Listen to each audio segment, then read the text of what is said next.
I'm really doing this intro again. Italian football, once seen as gladiator battles of our time, now looks like the typical argument on F1 Twitter. Italy's clubs used to have all the best players in the world, and now the best striker in the league is Cremonese, man. At this point, calcio has gotten so bad that it's probably now a stereotype that harms the Italian community itself. Like, I think those Italian boyfriend videos do less harm than the shit you see in calcio on a week-to-week basis. Last season, Inter Milan under tactical mastermind Simone Inzaghi made a miraculous run all the way to the Champions League final. It was actually their second appearance in the Champions League final in 3 seasons. The first was in 2023 when they lost 1-0 to Man City.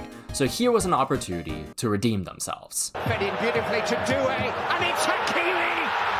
And it's just beautiful! To the box, this is Desiree Doué, and it's deflected in!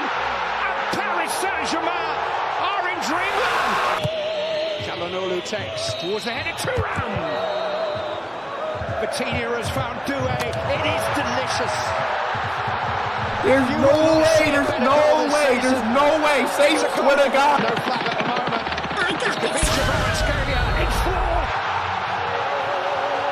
Pull up. Mayulu. Oh!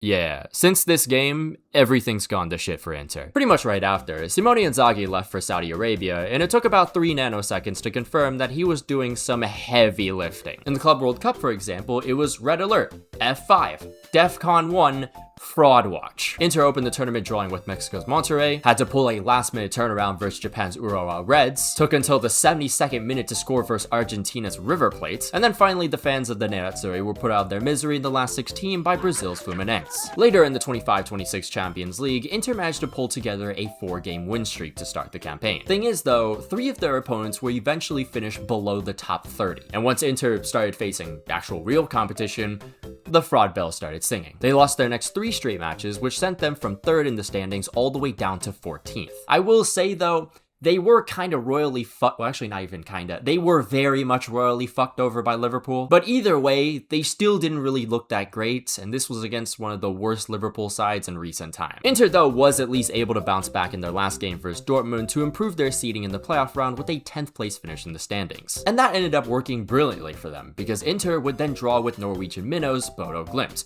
one of the easier opponents going into the playoffs. That is, if you have anyone else's defense besides Inter's, as the Nerazzurri concede the opener just 20 minutes in. No need to panic though, just 10 minutes later, Inter respond with an equalizer from Pio Esposito. Also, quick side note, CBS Paramount Plus. I know you'll never listen to me ever again, ever since the 2023 Asian Cup incident, but I feel like I speak for everyone when I say, Martin Tyler should fucking retire now. Oh, it can't be that bad, you know, maybe you're just overreacting, Maxwell. Oh no, it's bad. It's really bad. With the cross to the far post. It's a very well drilled in goal by Esposito. Aguero. Decent goal is that. Fair play. Hello, it's me, 3 weeks after that video was recorded. I'm on vacation in Japan right now, and it's been wonderful. I've seen the sights, returned to places that hold a special place in my heart. Honestly, overall, I just feel quite refreshed. But there was always going to be one obstacle with a trip like this. How was I going to watch football when all my streaming services are region locked? Sure, you got bars, but I gotta wait like 2 hours before the first morning train. I'm not doing that for Arsenal vs Mansfield Town, man. If only there was something that could help me during these trying times.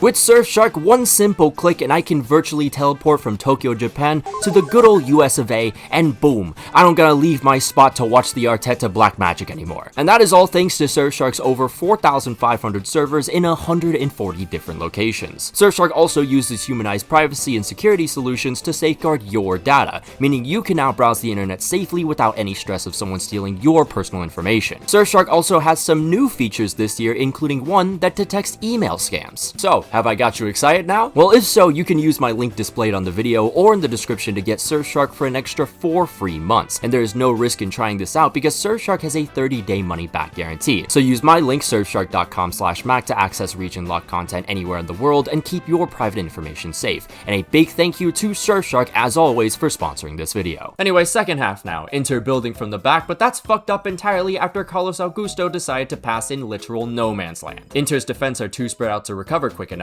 and they are stunned once more, this time by a former Milan player. And then just 3 minutes later, mirroring the collapse that occurred after PSG scored that opener, Inter concede a third to a team whose total market value is less than Marcus Thuram alone. And so in the end, Inter end the night in full embarrassment. But with the second leg at home, a 2-goal deficit isn't the end of the world. And I mean, Inter's average 2 goals a game, so, you know, it's not that bad. Pinch.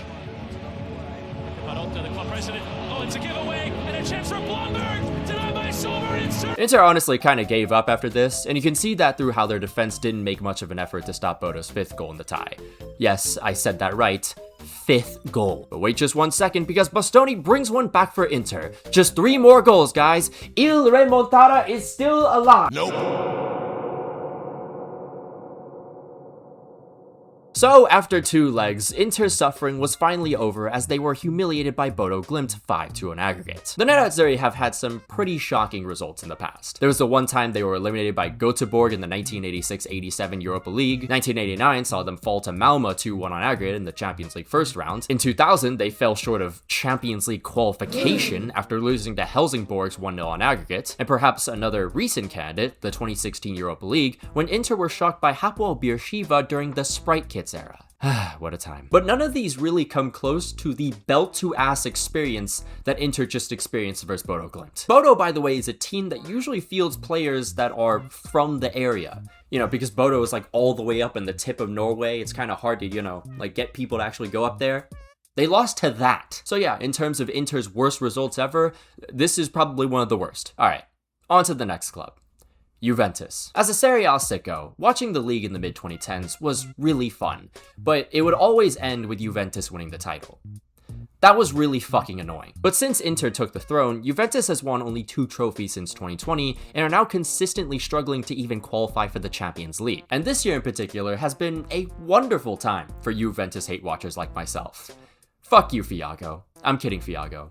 We cool. As of this recording on March 2nd, Juventus find themselves 6th in the league, this far into the season. And not to mention, they've already changed managers. When it comes to the Champions League, under Igor Tudor, the manager Juve started the season with, they started with a last-minute rally comeback from 4-2 down versus Dortmund, then gave Villarreal their only point throughout the whole tournament, and then the old lady lost to Real Madrid at home, which saw the so-called Italian giants at risk of not even advancing to the next round. Under Tudor's replacement Luciano Spalletti, though, Juventus put together an unbeaten run through their next 5 games to finish 13th in the standings. Even through this run, though, the old lady was struggling against some teams they should really be easily beating. Against Bodo Glimt, for example, Juventus had to scratch out a last-minute winner. At home, mind you. But it's fine. The groups are over, clean slate. Juventus have themselves a seeded playoff position, so that means their next opponents will be pretty favorable. Juventus would begin their knockout stage versus Turkey's Galatasaray. Men steals in, Torreira on. Lower line couldn't shoot, Gabriel Salata! Fortunately, Juve quickly redeemed themselves, scoring immediately off kickoff, and then they completed the turnaround at the half-hour mark. Only to give up the lead within the first 15 minutes of the second half. Nonetheless, if they can do it once, they can do it again. I was referring to their defensive errors, by the way. The second half for Juve was just constant belt to ass from Galatasaray. More specifically, though, from Victor Osimhen. And in the end, after conceding 4 unanswered in the second half, Juventus lost 5-2. This wasn't even an upset at this point. It was total humiliation. And if that wasn't bad enough, before Juve's next game versus Como, the squad was led out by rapper French Montana. It was already bad enough to bring out a celebrity like this when you had just a couple days ago been pummeled 5-2 by a Turkish team, but they brought out French Montana of all people. They lost after, by the way. Going into the second leg, Juventus weren't exactly out, but they would have to dig themselves out of a 3-goal deficit. But there was at least the advantage of the home field, and Juve grasped onto it, bombarding Galatasaray right off the jump. That eventually led to a penalty drawn, and now the old lady needed just 2 more with plenty of time to make it happen. But just as they started to find their rhythm, bullshit at the highest degree hit them unexpectedly. I mean, really. How the fuck is this a foul? Nonetheless, a red card would not stop the indomitable spirits of the Italian front. 70 minutes played, Federico Gatti turns one in from the far post. One more. And one more they would get, as 10 minutes later, Italian cuisine's biggest critic, Weston McKennie, would complete the comeback. Now into extra time, Juve with some brilliant play here, and it's Edin Dzeko to win it all. How did he miss that? The Zebras never recovered from this mentally, which immediately made them pray for Victor Osimhen to pounce on. And once again, Juve found themselves behind in the tie. But it's only one goal, guys. No need to feel defeated already. Guys? Might be the ultimate killer for them, and this might be a killer goal here. Yilmaz puts it in. Alright, I've seen enough. Send their most promising youngster on loan to, give me a second.